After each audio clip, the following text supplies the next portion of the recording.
আসসালামু আলাইকুম রহমতুল্লাহি ওয়া বারাকাতুহু। সম্মানিত দর্শক, দুনিয়া কাঁপানো, বিশ্ব তোলপাড় করা ইরান এবং আমেরিকার যে যুদ্ধ সম্ভবত খুব দ্রুত শেষ হতে চলেছে। এর কারণ হলো যে উভয় পক্ষ তাদের ধৈর্য শক্তি হারিয়ে ফেলেছে এবং উভয় পক্ষ তাদের যে ক্ষয়ক্ষতির চূড়ান্ত পর্যায়ে পৌঁছে গেছে এবং অভাবিত বিষয়গুলো এই যুদ্ধের ময়দানে ঘটে যাচ্ছে। ইসরায়েল সম্পর্কে যে মিথ ছিল যে ইসরায়েলের আকাশে বিদেশি কোনো বিমান উড়তে পারবে না তাদের হুকুম ছাড়া, তাদের যে স্বয়ংক্রিয় আকাশ প্রতিরক্ষা ব্যবস্থা যেটাকে বলা হয় আয়রন ডোম সিস্টেম, এটা এতটা সুরক্ষিত যেটা চড়াই পাখিও ইসরায়েলের আকাশে ঢুকতে পারবে না, এরকম যে প্রচার করা হতো। এবং ইসরায়েলের এই প্রচারটা এত বেশি ছিল যেহেতু বিশ্ব গণমাধ্যম তাদের হাতে, যে আমেরিকা মনে করতো যে আমেরিকার চাইতেও তাদের আকাশ প্রতিরক্ষা ব্যবস্থা মানে ইসরায়েলের আকাশ প্রতিরক্ষা ব্যবস্থা ভালো। এই জন্য সেই আয়রন ডোম সিস্টেম থেকে শুরু করে পুরো যে ইসরায়েলের যে সামরিক খাতে তাদের যে সকল প্রযুক্তি রয়েছে এটার একটা রমরমা ব্যবসা সারা দুনিয়াতে চলত। এই যুদ্ধের ফলে ইসরায়েল এবং আমেরিকা সেই দম্ভ চুরমার করে দিয়েছে। ইসরায়েলের আকাশের যে প্রতিরক্ষা ব্যবস্থা অলমোস্ট 80% ধ্বংস হয়ে গেছে। This the reality. ২ নম্বর হলো যে আমেরিকার যে B-2 বোমারু বিমান, আকাশে যে রিফুয়েলিং যে বিমানগুলো আছে, মাইলের পর মাইল যে তাদের F-35 যে বিমানগুলো রয়েছে অত্যাধুনিক জঙ্গি বিমান, সেগুলো হাজার হাজার মাইল সেই পথ অতিক্রম করে আকাশেই আবার নতুন করে ফুয়েল নিয়ে তারপর একটা দেশে নিখুঁতভাবে বোমা মেরে তারপর আবার ফিরে যেতে পারে। এই যে মিথ, এই যে আতঙ্ক সারা পৃথিবীতে, সেই F-15 থেকে শুরু হয়েছে, F-15 থেকে এখন F-35, এই বিমানের যে দাপট, এই দাপট নিয়ে সারা পৃথিবীর যে মিথ ছিল ভেঙে দেওয়া হয়েছে বা ভেঙে গেছে। থার্ডলি হলো ওদের বড় বড় যে সামরিক জাহাজগুলো রয়েছে, এক একটা সামরিক জাহাজে 8,000 9,000 এক ডিভিশন থেকে 1.5 ডিভিশন সৈন্য থাকে এবং এদেরকে বলা হয় ত্রিমাত্রিক সৈন্য। এবং এরা মার্কিন মেরিন হিসাবে আমেরিকার সেনাবাহিনীতে সবচেয়ে চৌকুশ কর্মকর্তা হিসেবে পরিচিত। তারা মরুভূমিতে যুদ্ধ করতে পারে, আকাশে যুদ্ধ করতে পারে, সমুদ্রে যুদ্ধ করতে পারে এবং স্থলে যে সবচেয়ে পাহাড় পর্বত সব জায়গায় তারা যুদ্ধ করতে পারে। ফলে মার্কিন মেরিনের নাম শুনলে পৃথিবীর অন্য যে সকল যোদ্ধা জাতি রয়েছেন বা যোদ্ধা যে বাহিনীগুলো রয়েছে তাদের মধ্যে এক ধরনের কম্পন তৈরি হয়ে যেত। এই জিনিসগুলো ভেঙে গেছে। এখন মার্কিন মেরিন নিয়ে মধ্যপ্রাচ্যের কোনো দেশে কোনো ভীতি নেই। তাদের যে সকল যে রণতরী, বিখ্যাত বিখ্যাত বড় বড় রণতরী, যেগুলোতে এই যে 8,000 বা 1.5 ডিভিশন 2 ডিভিশন সৈন্য থাকে, তো এইগুলোর যে সক্ষমতা, পারমাণবিক সক্ষমতা, বছর পর বছর তারা এই পরমাণু শক্তিতে চলতে পারে। তাদের যে সাবমেরিনগুলো, তাদের যে টর্পেডোগুলো, তাদের যে মাইনগুলো, তাদের যে এই যে বিমানে যে সকল এই রণতরীতে যে সকল বিমান থাকে তাদের সক্ষমতা এবং এই সকল জাহাজের যে ম্যাসিভ যে সামরিক ক্ষমতা, এটি নিয়ে যে প্রচার এবং প্রপাগান্ডা চালাচ্ছিল যে এই ধরনের যদি কোনো জাহাজ কোনো পোতাশ্রয়ে আসে, কোনো দেশের কাছাকাছি আসে, ওই দেশ মরা ছাড়া তাদের কোনো উপায় নেই।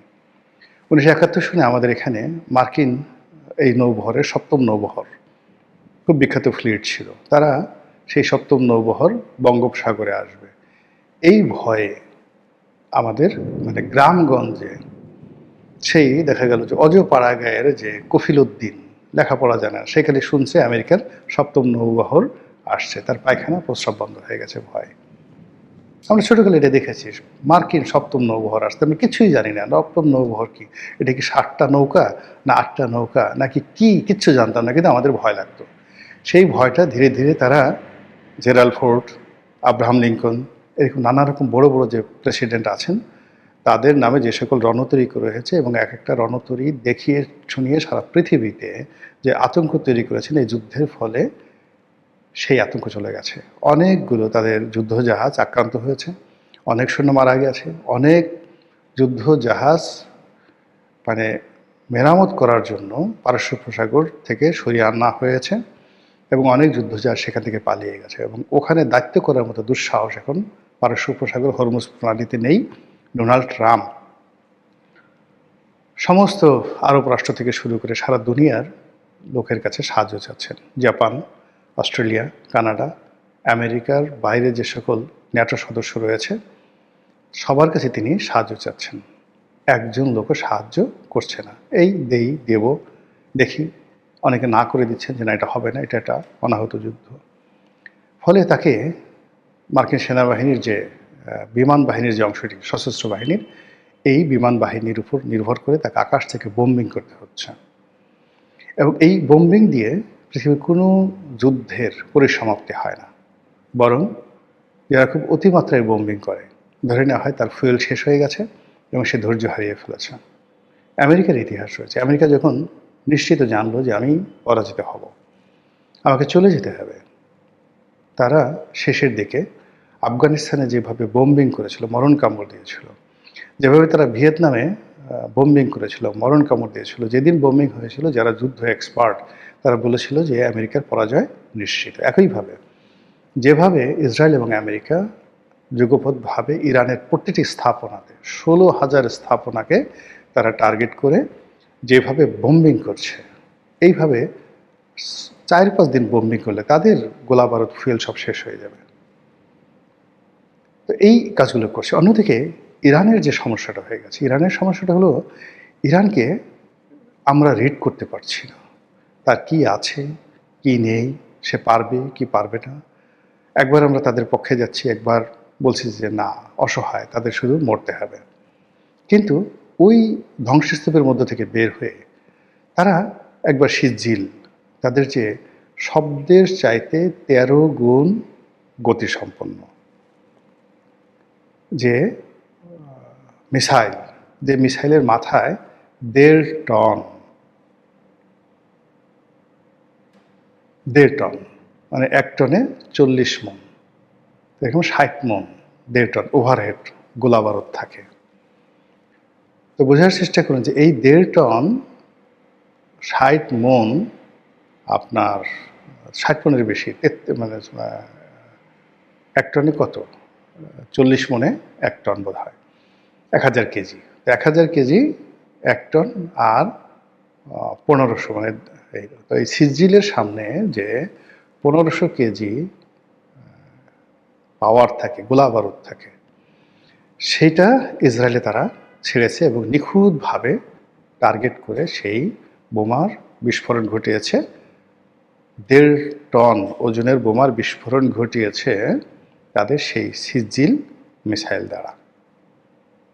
অভাবনীয়, কল্পনাই করা যায় না। যেখানে একটা পিস্তলের ছোট্ট একটা বুলেট,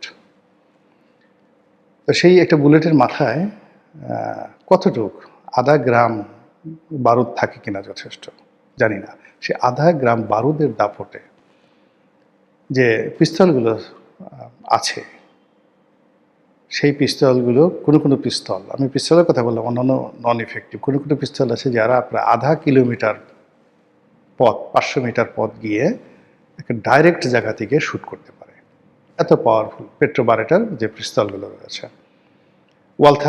ওয়ালথারের যে পিস্তলগুলো রয়েছে অত্যন্ত ইফেক্টিভ।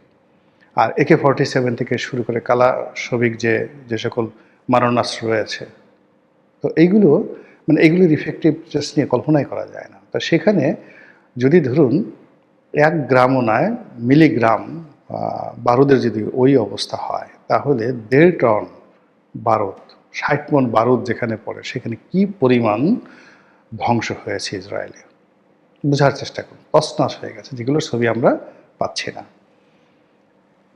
তো এই যে একটা অবস্থা চলছে, সেই অবস্থার সঙ্গে সঙ্গে ইরানের যে সর্বোচ্চ ধর্মীয় নেতা, তিনি সপরিবারে নিহত হয়েছেন।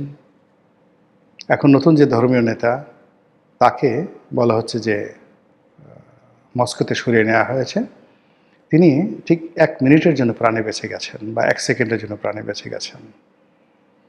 এর বাইরে তাদের যে বেশ কয়েকজন, 3 জন যে RGC, যেটা যে বাহিনীটি মূলত এই মুহূর্তে যুদ্ধ করছে, তাদের বিপ্লবী বাহিনী যেটি, তো সেই বিপ্লবী বাহিনীর কমান্ডার ইন চিফ, 3 জন কমান্ডার ইন চিফ পরপর নিহত হয়েছেন। ফলে এটি তাদের জীবন মরণ এবং অস্তিত্বের বিষয় হয়ে গেছে। তাদের বক্তব্য হলো যে কোনো মূল্যে আমরা এর প্রতিশোধ নেবই, প্রতিশোধ না নিয়ে আমরা বাঁচব না।